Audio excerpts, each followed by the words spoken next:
بسم الله الرحمن الرحيم waxaan salaamayaa shacabka Soomaaliyeed ee dhageysanaya waa lama arkaan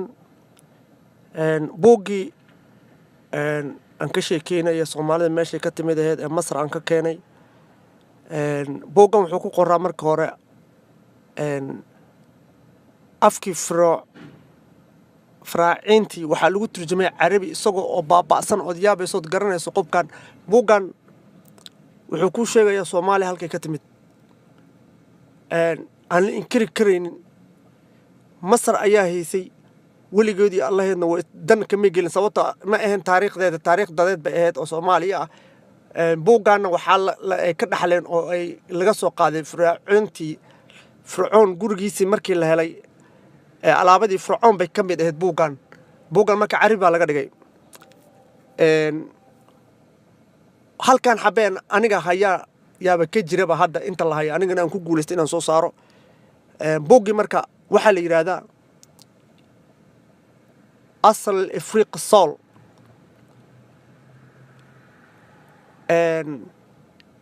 intaan taa buuga gelin dad badan baa waxay soo weydiiyeen markaan ka hadlay ogaadeen iyo nimanka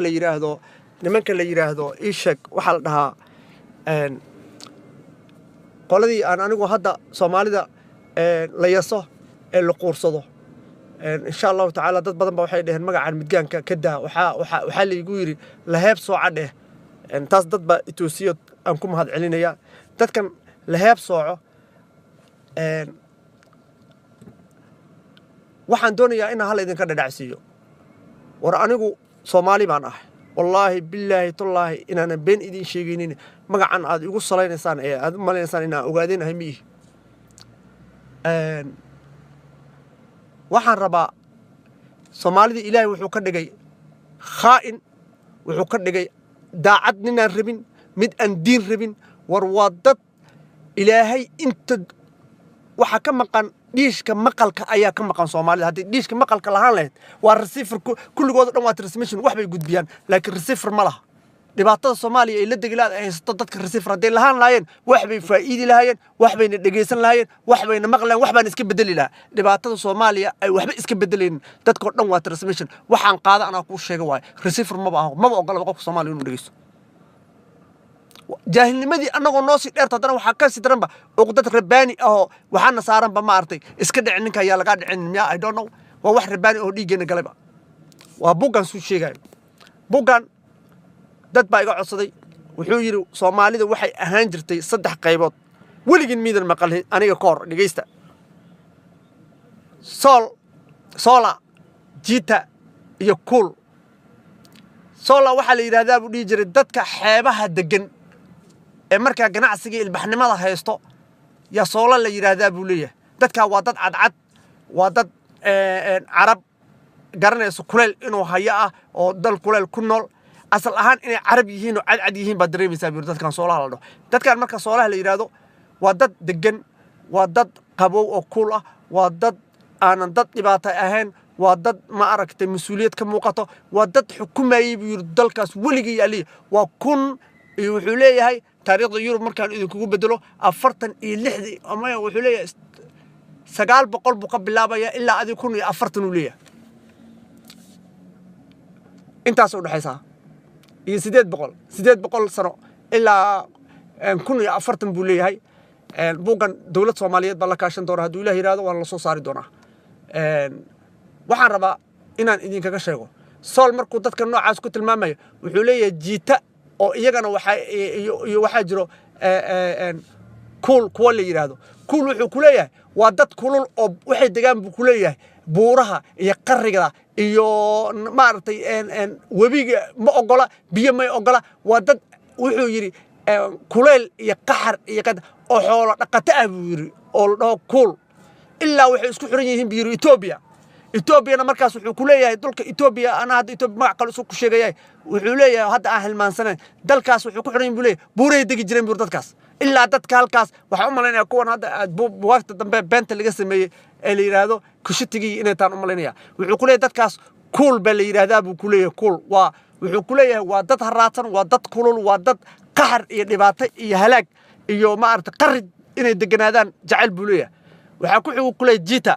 jiita marka wuxuu ku leeyahay waa dadka webiyada dadaan buu ku leeyahay waa madmadow waa gaagaaban yihiin xogo wejigooda waa ka balbalaarin kuwan afrikaanku sheegaya dariskana leeyahay ama aan dhahno magac kale aan dadka kala macaaye saad u farsanay tala dadka waa dadka asalkooda afrikaan ahaanta ah oo afrika soo jeed wuxuu ku leeyahay dadkana jiita la yiraahdayo waa webiley buu leeyahay oo biyaha webiga iyo dhinacaas degayin markay wax u baahan yihiin jiita iyo kuul wax u imaan jireen soola wuxuu haystay buu ku leeyahay dhulka xeebaha oo dhan ee Soomaaliya haysan jiray wuxuu ku leeyahay waa dad ganacsataa waa dad carabahaas iyo halka ku xirraa buu ku leeyahay soola marka dad oo xukumayna weeye dhaqaale iyo siyaasad badalka Soomaaliya xukumay weeye buu leeyahay marka waxa dhacday buu leeyahay waxa yimid oo soo gaajooday oo kuwan abaar iyo wax keenayba qolada dhijida jiita oo webiyadii iyagana ka guray buu leeyahay oo rafaadsan iyo waxa yimid buu leeyahay nimankii dhigi jireen cool iyagana kuwana oo imaadeen waa la dajiyay buu leeyahay waa raashin waxba la siiyay waxa ka tirsanaadeen buu ku leeyahay heshiis baa la galuulay marka inay dhulkan wax dhibaato u geysanin inay la deganaadaan inay walaalo yihiin inay sidaasa isaga oo magac guud markaas aan lagu ballamay in la sameeyo waxa dhacday marka jiitaha iyo suu leeyahay kuulaha waxay hoos ka heshiiyeen buu leeyahay inay ninkan u qabeeyaan oo la dagaalamo waa dad qaxar oo dhibaato miiran oo xaraan iyo xalaalba kala jecleen buu leeyahay oo dhiba oo dadkan soolaha ee degan ee qabo walaalo soo dhaweeyay aanan u ogoleen noloshu leeyahay marka way weerareen buu leeyahay marka buugani way weerareen markay weerareen way jibiyeen kooxdii soola markay jibiyeen baabi'iyeen way baabi'iyeen buu leeyahay wax badda ku dhamaado wax yar oo ka haray oo ka cararay buu leeyahay oo maaligoona dur waligood duurka ku noolaayeen waa dadka hadda aad heeb socdaan buu yiri maaragtay ugaarsanaya buu yiri ugaar bay galeen buu yiri saas ku ugaarsadeen buu leeyahay marka waxa dhacday buu leeyahay nimankii jiita iyo nimankii la dhijir kool waa isdhax galeen oo way isguursadeen buu leeyahay oo walba laba qaxar bay ahaayeen dalkoo dhanna way la wareegeen buu leeyahay iyo dadkii oo dhan saasa marka nimankani loo yasay buu leeyahay oo loo raacdaystay buu ku leeyahay waxa dhacday ku leeyahay marka nimankii markay sidaa noqdeen noloshii ay ku adkaatay ganacsigiina ay ku adkaatay meel ay aadaan garan waayeen badina ay garan waayeen ayaa waxay sameeyeen buu leeyahay inay qaarkood iyaga ku dhigoodii ay ku soo foolaato nolol aad u xun oo iyaga ku dhigooda xataa ay kala jajabeen oo qaar dhan ma noloshooda hore ku laabano qolaj qaar ay dhan anagana jiitadana maan ku laabano qaarna halkoodiiba iska joogeen qaarna waxay u safreen halka iyo Masar buu yiri oo waa qolada Fircooniga leeyahay buu ku leeyahay buugan hadda ninka maartay turjumay Asaalixdiin marka buugan hadda rabtaan waan idin wadaya mashruuciisaas intaasaan ka sheegaya buugani taariikhdana waa taariikh dhaba oo xaqiiqatan wuxuu ku leeyahay nimanka soo la yiraahdo waa niman degan waa niman akhyaara waa niman aan dhibaato iyo ma aragtay ka nasan asalkoodu inay way ka qurux badan yihiin buu ku leeyahay jiitaha iyo way ka qurux badan yihiin buu ku leeyahay labadan waa laba isguursato ku leeyahay asal ahaan marka fiirsan Afrika ku leeyahay laakiin jiitaha iyo nimanka la yiraahdo kuulaha oo kuwan beeraha iyo kuwan duurjoog aafad xoolo dhaqatada dalkan dadka sidan u galay baabi ilaa xilliga horta waa annaga way intaanada kala way inta soo la ahayn Soomaali sheegato dhan waa jiitahaas iyo waxa way